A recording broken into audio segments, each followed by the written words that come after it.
Элдик медиа баарына сөз беребиз. Саламатсыздарбы, урматтуу Элдик медиа порталынын көрүүчүлөрү. Мына биз бүгүн белгилүү манасчы Дөөлөт Сыдыковдун үйүнүн алдына келдик. Биз бүгүн атайын ушул манасчыбыз Дөөлөт агайыбыздын жеке жашоосу боюнча маек курууну туура көрдүк. Себеп дегенде буга чейин 14 saat 27 минутта борбордук аятына манас айтып, Гиннестер рекорд китебине кирүү аракетин көргөн. Ошондон кийин бул Дөөлөт агайыбызды бир топ массалык маалымат каражаттары эфирге чакырып, манасчылык боюнча, деги эле өнөрлөрү боюнча бир топ суроолор берген. Биз болсо алардан өзгөчөлөнүп, жеке жашоосу боюнча кызыгып, ушу сиздерге маалымат берүүнү чечтик. Бизден алыстабай туруңуздар. Азыр Кудай буйрса, агайыбыз үйүнөн чыкса, эфирибизди улантабыз.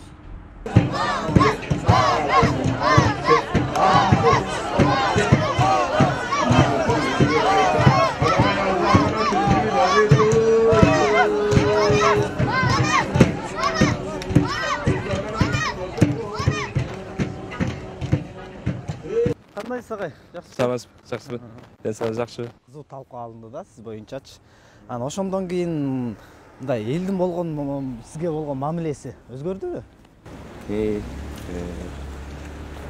Бул эми 14 saat 14,5 saat деген чек эмес да, анан болду деп токтотуп койгондо мен өзүм кызыктай болуп калдым.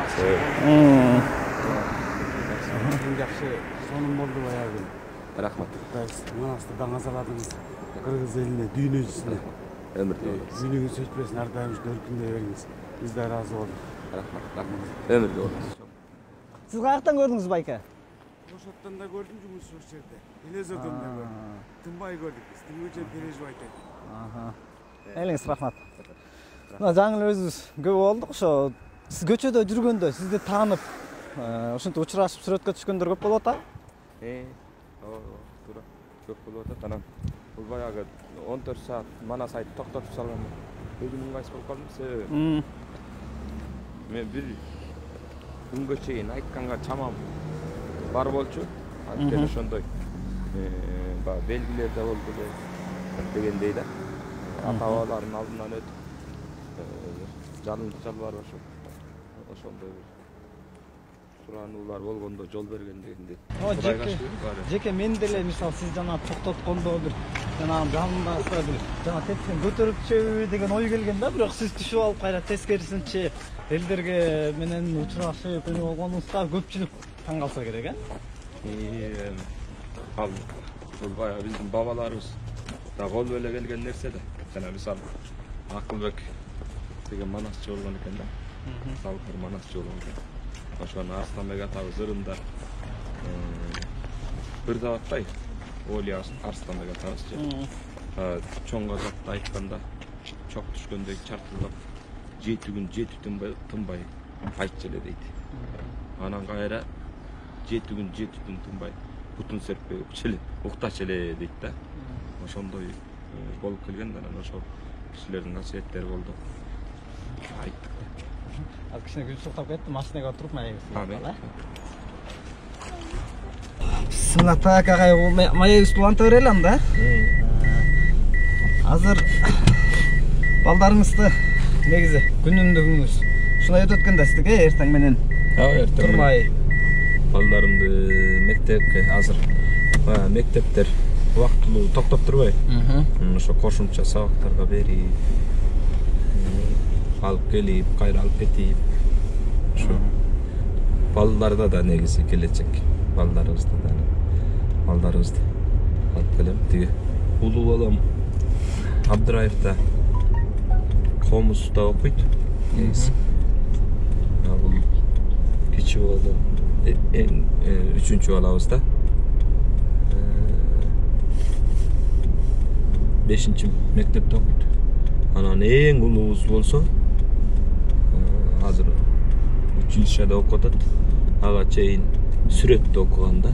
Эң улуусу. Анан 11'de бүтүп эле башка кошумча окууларды окуп атпайм. Анан эң кичүүбүз болсо ал болсо колубузда.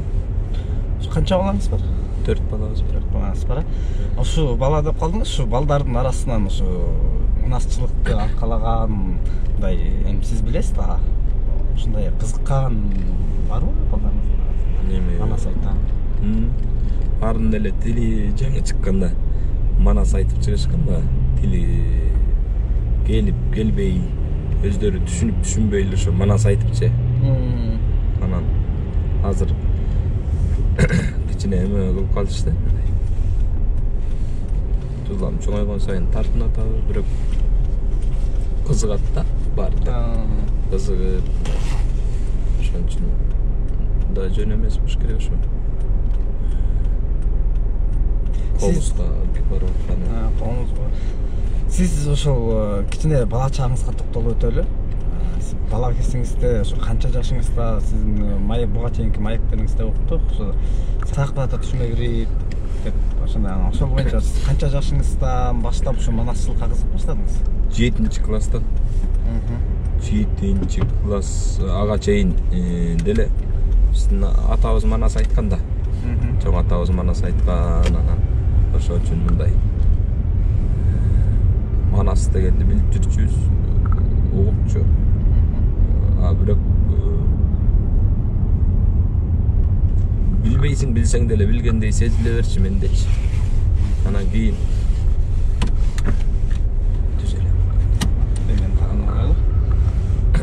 анан эмеден кийин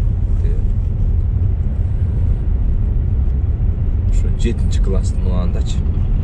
7-класс окуп жүргөндө түшүм майрамы деген болчу элесизби, могу жерде ыңгайлуу да Токтор эле. Ошо түшүм майрамда могу жерде орун бар экен.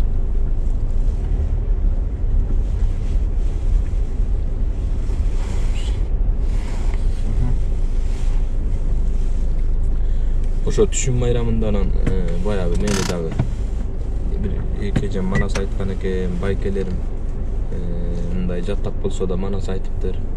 Эки эжеме мындай келип айткан да. Анан кийин айтпай калган да. Анан ошол уялып айтпай калышкан экен. Анан ошолордун таасириби тиги атам айтса, анан мен да манас айтат десе керек. Манас айт деп атпайбы. Анан мен деген билбейм да манасты десем, эжейлер ой кантип билбейсиң? Тиги үй бүлөңдө манас айтышат-ку, кантип билбейсиң деп манас айтканга чыгарып коюп атпайбы. Ана чыгарып койсо эчтеке билбейм. Ыйлап ийгем, эң биринчи манас дүйнөгө аралашкан.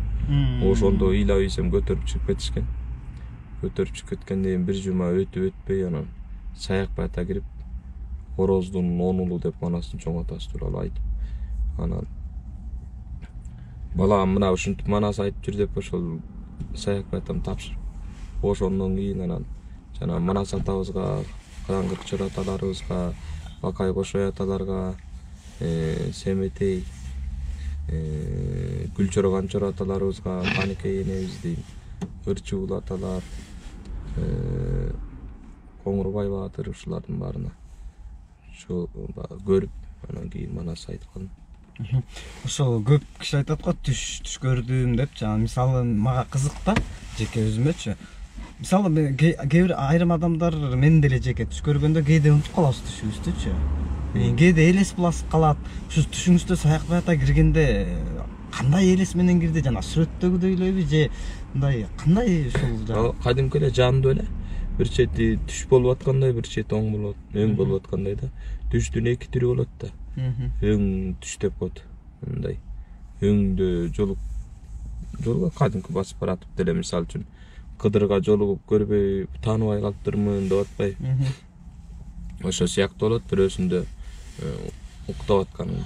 Анан бирок уктап атканда жандуусу болуп жана өңдө болуп аткандай тердеп коргоп болуп, анан кадимкидей эле, кадимки тирүүсүндөй эле келип эле, анан тиги эшек минип келип, анан дөңгө отуруп токтоп, ошондо келип манас айтып, ошол жерге отуруп алып. Мына ушундай айтат, манас ушинтип айтып жүрүп Анан ошондо кадимкидей эле да жанагы эми сүрөттө дагы көп окшошпой калышы мүмкүн да.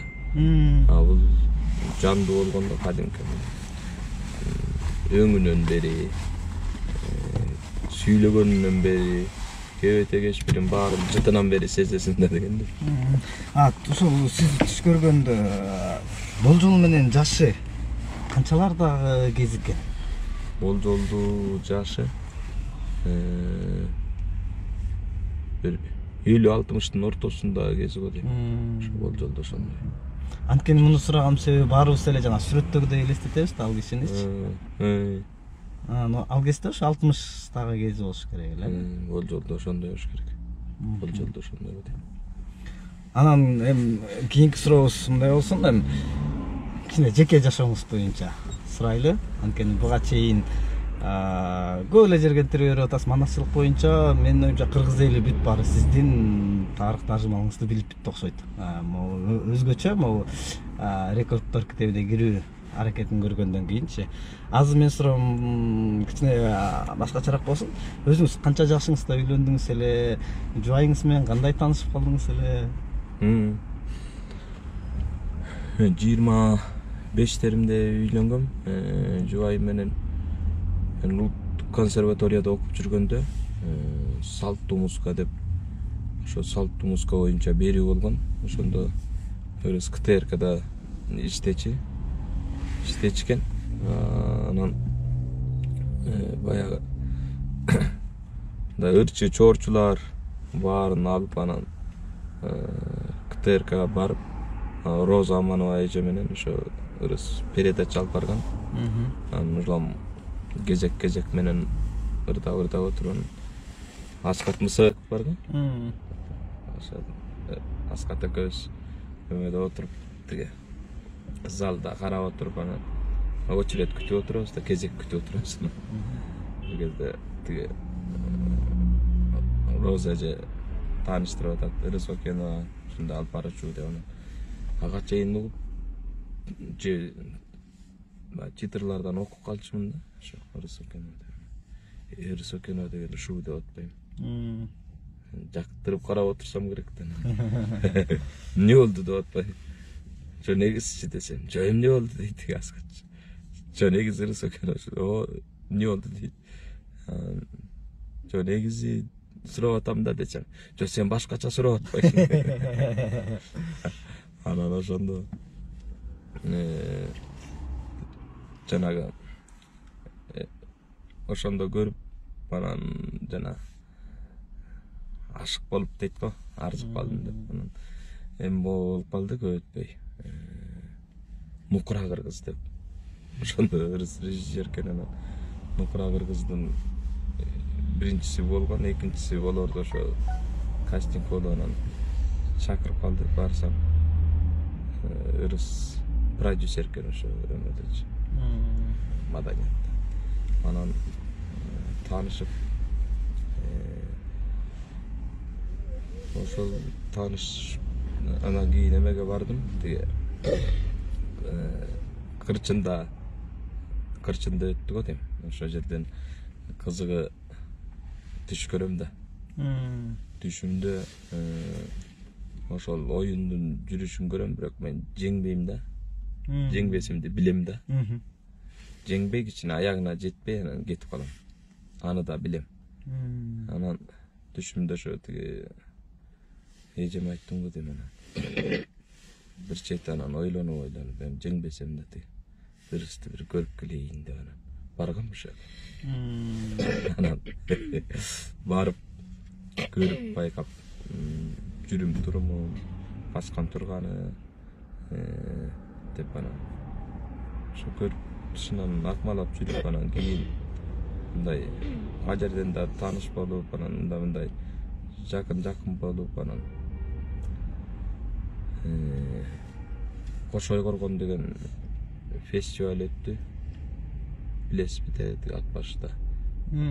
Аскар Салымбеков өткөргөн. Ошондо экинчи месттен алгам, экинчи орунду алгам. Анан аякада съемка кылып барышкан ушундай анан ошол шылтоолу анан чакырдым да. Майлап берейин деген сыяктуу анан чакырып жакындан тааныш ошентип жүрүп бир топ убакыт тышынан акмалап жүргөм. Бир 2 жылдан ашыгыраак.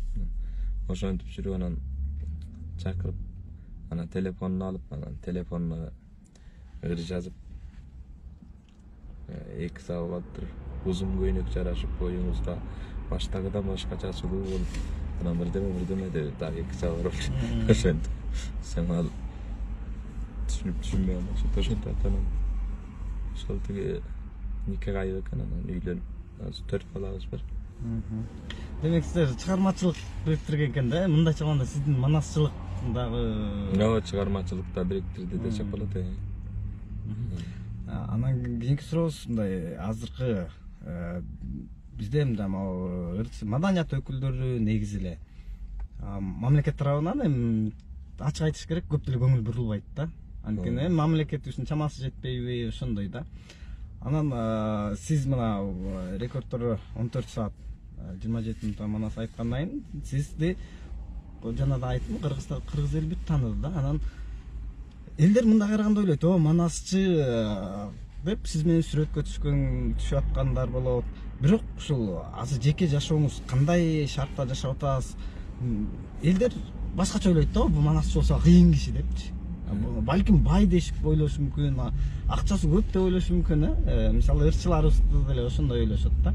Анан бүгүнкү күндө жашоо шартыңыз, анан мамлекет тарабынан кандай, буга чейин кандай көңүл бурулду эле, мындан кийин өзгөрүү болуп атабы?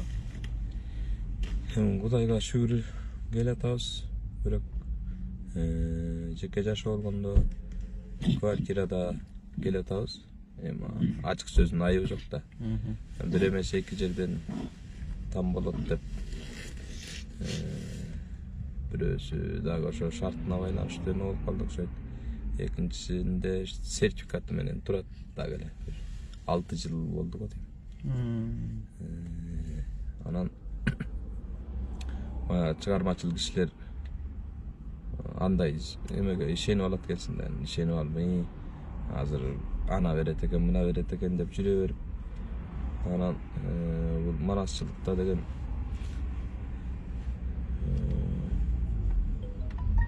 бул өнөрдү алып кетип, анан башка тармакка деле жол бербейт окшойт да.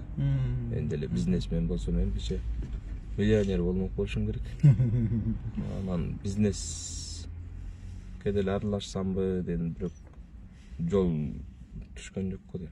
Анан эми маданияттын абалын жакшы билесиңер. Баягы чын-чынына келгенде мышык ыйлай турган абалга жетти. Мен ушу көзүм менен көрүп,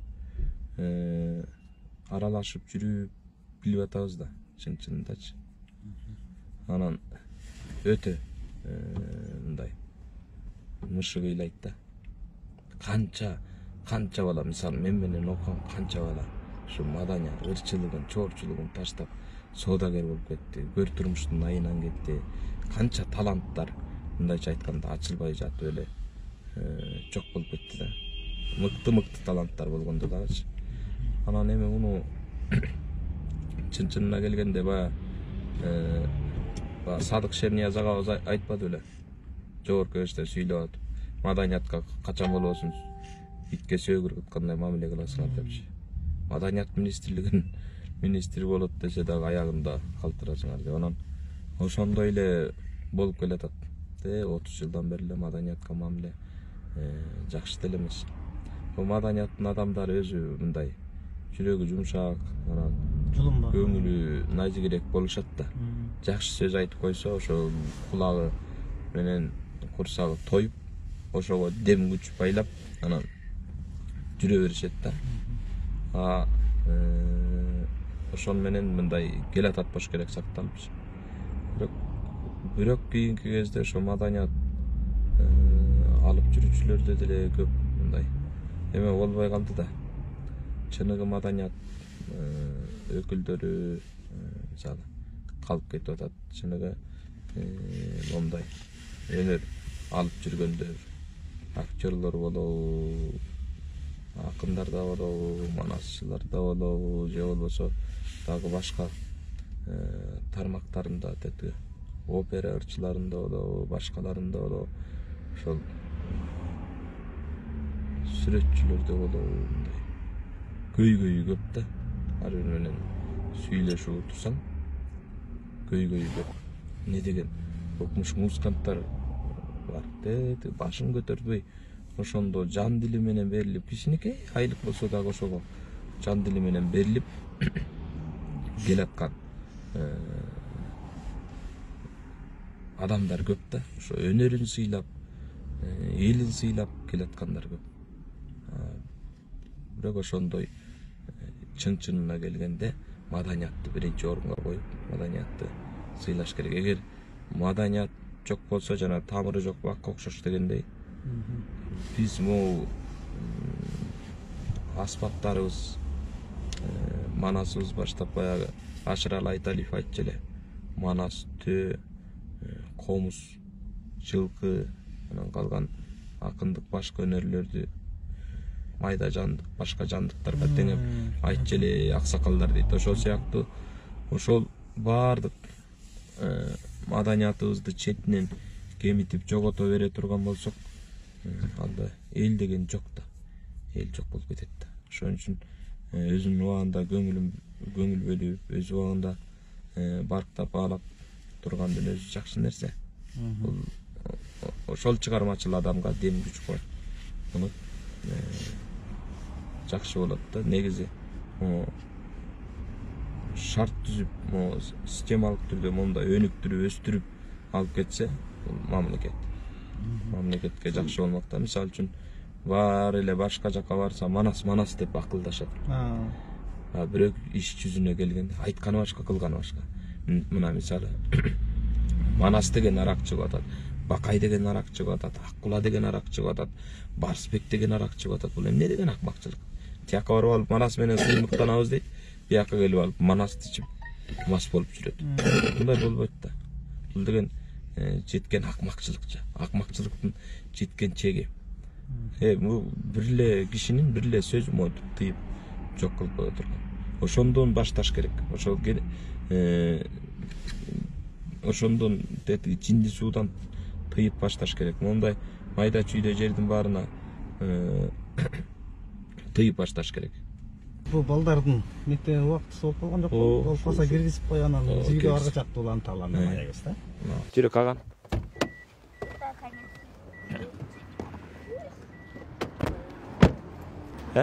Sen машинага отуруп. Чогуу барып келейин деп. Жет. Iya. Seni жеткирейин. Окууга. Окууга. Окубайсыңбы? Так, агай анда экинчи балаңызды таштайлы дагы. Сизге билим берүү министрлиги чакырып тура ошол жакка баралы анда. Жолдо катармай эгиз туланта берели. Эки балаңыз кандай чыгасыз ушунда? Ол менен өйдө чыгат. Өйдө чыгат. Мамонтап турган бөлүмдү. Ачык болсо ушундай өйдө чыгып кетсек болот. Муну Абдыраевка таштайбыз. Абдыраев деп атат. Сомуста. Азыр бул жол жабы. Анда аркасынан чыгат. Ошо балдарыңыз чыгат экен. Эме запрещен деп знак коюп. Балдарыңыз боюнча азыр бирөөсүн комузга, бирөөсүн эмнеге берип атасыз? Бирөөсүн тиги кошумча сабакка эле. Азма карантин болгондуктан ошо кошумча сабакка беребиз. Кандай окууларын, балдардын тартибин, окуганын сиз көзөмөлгө аласызбы? Үйдөн келечегиңиз менен. Эми негизи баягы аял киши, эне киши тарбиялап келген Дилгертеден балдардычы. Анан окутуп баягы бала деген энеге жакын болот да. 9 ай курсаганда көтөрсө, анан кыргызга энел да. Ошо Илгертеден эне тарбиялаган балаңыз. Атаң тарбияны бериш үчүн мындай Biz жеткиликтүү деле айтып бере албайбыз деп. Анан эне деген ошончолук бийик, эне деген бийик болот турбайбы. Эне тарбиялайт экен. Эне дайым атаң мындай, атаң дегенде деп айтып, анан могул деген мындай болот деп илгертен эле ошо эне тарбиялап келген. Бизде деле ошондой. Апасы тарбиялайт. Эмне демекчи? Апасы окутат деген. Сиздин ошол манас айтып аткан учурда апаңыз дагы жүргөнүн көрдүк. Деги эле өзүңүз канча бир туугансыз? Өзүңүз жөнүндө апаңыз канча жашка келип калды? Ооба. Апам 46-жылкы. Өзүм 12 бир тууганмын. 7 кыз, 5 эркекпиз. Атабыз болсо 2006-жылы көз өтүп кеткен. Бир туугандарыңыздын арасында деги эле чыгармачылыкка кызыккандар барбы? Же жалгыз эле сиз манасчылык менен алектенесиз? Ошон жана айтып атпадым бир эки эжем манас айткан. Анан бир эжебиздин аты азанда коюлган аты Айтуякта. Жок, эме Баянда бир чоң 5-чи чоң энебиздин аты Баян болгон экен. Ошол менен ал баягы апамдын түшүнө бир аксакал киши кирип, анан айтыптыр. Бул барганда чоң манасчы болот депчи. Атын өзгөртүп Айтуяк деп койду. Өзү күлүп калат. Кыргызстанда жок ат. Анан ошол келип өзү эле манас айта баштаган экен да. Анан ошондо балдары шылдыңдап койсо ошондон тартынып калып ошо боюнча ачылбай калган. Болбогонда айтпай калган. Анан башка деле бир туугандарым чыгармачылыкта жок, ошо баардык атам касиети мага берилсе керек да, ошо айтып беретим. Бүгүнкү маектин акыркы суроом болсун. Негизи күнүмдүк жашоодо эми мисалы биз иштеп айлык алып үй бүлөбүздү багып атабыз да. Сиз кантип үй бүлөнү, балдарды кантип багып атасыз? Мисалы манасчылык менен алектенип чыкканда эч кандай силерге акча мамлекет тараптан берилбейт да. Бүгүнкү күндө үй бүлөңүздү кантип багып атасыз? Көп кишиге кызык да. Жеке иштер менен эле. Жеке жана студия жеке өзүнүн иштери менен аракет кылып ошо менен эле келе атабыз. Мамлекет тарабынан мисалы үчүн манасчыларды алдап эле келе атат. Айлык коюп беребиз, антебиз, мынтебиз. Кайсы министр келбесин, ошо айтат. Анан келгенде эле айтат. Кетти унутуп калат. Ошентип эле келе атат. Анан ар бир манасчы мисалы мен эле эмес, ар бир манасчы эле өзүнүн жеке иштери менен. Ушул манасчылыкты туткан бизнесмендер же жеке дөмөрчүлөр кайрылып силерге мындай муктаждыктар эмне керек деген немелер болду сизде? Кол сунуп келгендер. Өнөрдү сыйлаган адамдар. Антип келгендер эл деле көрүп атат, ар ким өз кызыкчылыгы үчүн келет дагы. Сыйлыктарын ар кайсысын алып алып эле ошо боюнча. Аябай укмуш кылып атат, манасчыларды өлүктүрүп атат деп эле жок болуп кетет. Мейлиңиз агай, чоң рахмат. Рахмат. Убактыңыздын азыр биз дагы сиз менен эмеге Билим берүү министрлигине баралы дагы, ошон менен ошол жактан министр менен дагы кыскача эмете алып биз эфирдебиз тайла. Рахмат. Чоң рахмат.